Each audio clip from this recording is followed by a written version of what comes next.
आप पढ़ रहे हैं परफेक्ट स्टडी 68 यूट्यूब चैनल पर और आज आपका टॉपिक है समांतर प्लेट संधारित्र के बारे में आपको बताया जाएगा। तो देखिए, इसमें आपको दिख रहा है कि समांतर प्लेट संधारित्र में दो प्लेटें अल्प दूरी पर व्यवस्थित करते हैं। इन दोनों प्लेटों का आकार समान होता है। जो समांतर प्लेट संधारित्र की प्लेटें होती हैं उनका आकार समान होता है। ये दोनों प्लेटें समांतर व्यवस्थित होती हैं, यानी एक दूसरे से बीच की दूरी समान होती है और एक संधारित्र की रचना करती हैं। ये दोनों प्लेटें एक संधारित्र को बनाती हैं। इसलिए इसे हम क्या कहते हैं? समांतर प्लेट संधारित्र कहते हैं, क्योंकि ये एक दूसरे से समांतर व्यवस्थित होती हैं और समान आकार की होती हैं। प्लेटों को आवेशित करने के लिए एक प्लेट को बैटरी के धन सिरे से तथा दूसरी प्लेट को बैटरी के ऋण सिरे से जोड़ते हैं। जो प्लेट धन सिरे से जुड़ी है वह इलेक्ट्रॉन त्याग कर धनावेशित हो जाती है तथा जो प्लेट ऋण सिरे से जुड़ती है बैटरी के ऋण सिरे से वह इलेक्ट्रॉन ग्रहण करके ऋणावेशित हो जाती है। यानी एक प्लेट पर पूर्ण रूप से धनावेश तथा दूसरी प्लेट पर पूर्ण रूप से ऋण आवेश उपस्थित हो जाता है। इसमें धातु की, अब देखिए, अब ये जो आपका एक्स वाई का टॉपिक हम बता रहे हैं, इसका चित्र आपको हम निगमन में बताएंगे, जहाँ पे समांतर प्लेट संधारित्र के द्वारा हम धारिता का निगमन करेंगे। तो इसमें आपका है धातु की दो समतल प्लेटें एक्स तथा वाई एक दूसरे के समांतर स्मॉल डी दूरी पर रखी होती हैं। इन प्लेटों के बीच के स्थान में कोई परावैद्युत पदार्थ स्मॉल के जिसका परावैद्युतांक हो वो भरा रहता है, अथवा वायु अथवा निर्वात होती है। तो वायु अथवा निर्वात के लिए स्मॉल के का मान 1 होता है। प्लेट एक्स वैद्युत क्षेत्र से जुड़ी होती है और दूसरी प्लेट वाई पृथ्वी से जुड़ी होती है, जिससे वह उसका आवेश निरावेशित होता रहता है। तो आगे आप देखिए कि हम धारिता के सूत्र का निगमन कैसे करेंगे।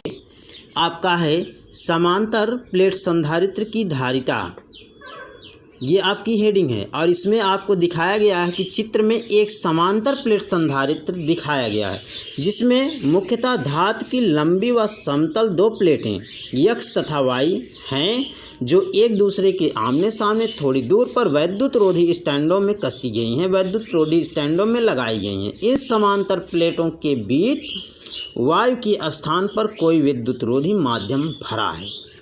वायु अथवा निर्वात नहीं है, कोई विद्युत रोधी माध्यम भरा है जिसका परावैद्युतांक के है।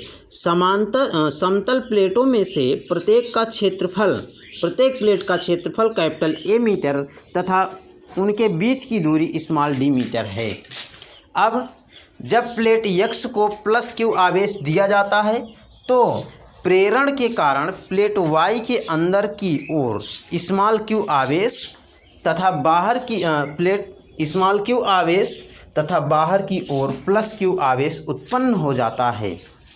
चूँकि प्लेट वाई पृथ्वी से जुड़ी है, अतः इसके बाहरी तल का प्लस क्यू आवेश पृथ्वी में चला जाता है, अतः इसके बाहरी तल का प्लस क्यू आवेश पृथ्वी में चला जाता है। तो अतः प्लेटों के बीच वैद्युत क्षेत्र उत्पन्न हो जाता है, यानी दोनों प्लेटों के बीच वैद्युत क्षेत्र उत्पन्न हो जाएगा और लगभग सभी जगह पे यह क्षेत्र की तीव्रता, वैद्युत क्षेत्र की तीव्रता ये एक समान होती है। और वैद्युत क्षेत्र की तीव्रता को हम कैपिटल ई से प्रदर्शित करते हैं। प्लेटों पर आवेश का पृष्ठ घनत्व है कि एकांक क्षेत्रफल में आवेश की मात्रा को हम आवेश का पृष्ठ घनत्व कहते हैं और आवेश का पृष्ठ घनत्व को सिग्मा से प्रदर्शित करते हैं। जैसा कि आप देख रहे हैं स्क्रीन पर घनत्व के बगल में एक नोटेशन बना हुआ है, वो सिग्मा है। इसके बाद इक्वल क्यू अपान ए। प्लेटों के बीच में किसी बिंदु पर वैद्युत क्षेत्र की तीव्रता कैपिटल ई बराबर सिग्मा अपान एप्सिलॉन होता है, जहाँ एप्सिलॉन इक्वल के एप्सिलॉन 0, यानी ये परावैद्युत की शीलता है। परावैद्युत की वैद्युतशीलता है सिग्मा तथा एप्सिलॉन का मान रखने पर वैद्युत क्षेत्र की तीव्रता का मान ज्ञात होगा। तो देखिए वैद्युत क्षेत्र की तीव्रता का मान ज्ञात क्या होगा कि E बराबर Q upon K epsilon 0 A प्राप्त होगा। अगर आप सिग्मा और एप्सिलॉन का मान रखेंगे, सिग्मा के स्थान पे Q अपान A और एप्सिलॉन के स्थान पे K एप्सिलॉन 0 रखा जाएगा। अब यहाँ देखिए, माना दोनों प्लेटों के बीच का विभवांतर कैपिटल V वोल्ट है व इनके बीच की दूरी स्मॉल d है, तब प्लेटों के बीच वैद्युत क्षेत्र क्या होगा? कैपिटल E बराबर कैपिटल V अपान स्मॉल d अथवा V बराबर E इंटू डी होगा। अब इसको हम मान लेते हैं, ये जो ऊपर आपका आया है E बराबर Q upon K epsilon 0 A, ये आपका समीकरण 1 है। तो समीकरण 1 से E का मान यहाँ रखा जाएगा V वाले सूत्र में। तो V बराबर आपका आएगा Q D upon K epsilon 0 A। संधारित्र की धारिता C बराबर Q अपान V सूत्र होता है, और Q तो Q रहेगा ही, और V के स्थान पे जो V का आपका मान आया है ऊपर, V बराबर Q D upon K epsilon 0 A यहाँ पे प्रतिस्थापित करेंगे तो C का मान आएगा C बराबर K epsilon 0 A upon small d, और C का मात्रक फैरड होता है। यदि प्लेटों के मध्य निर्वात या वायु हो तब वहाँ पे K का मान क्या होगा? 1 हो जाएगा।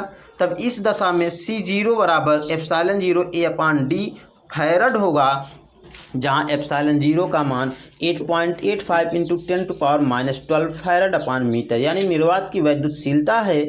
अब इसके बाद देखिए, इसी में आपका टॉपिक है कि समांतर प्लेट संधारित्र की धारिता को निम्नलिखित प्रकार से बढ़ाया जा सकता है। पॉइंट है, प्रयुक्त प्लेटें अधिक क्षेत्रफल की होनी चाहिए, प्लेटों के बीच ऐसा माध्यम रखना चाहिए जिसका परावैद्युतांक अधिक हो, और प्लेटों के बीच की दूरी स्मॉल d कम लेनी चाहिए जिससे प्लेट परस्पर समीप हों, और संधारित्र की धारिता इस प्रकार से बढ़ाई जा सकती है। ये संधारित्र की धारिता को बढ़ाने के कारक हैं। तो आज वीडियो क्लास में सिर्फ इतना ही। इस प्रकार की प्रत्येक दिन की वीडियोस को पाने के लिए हमारे चैनल परफेक्ट स्टडी 68 को सब्सक्राइब करें। Thank you.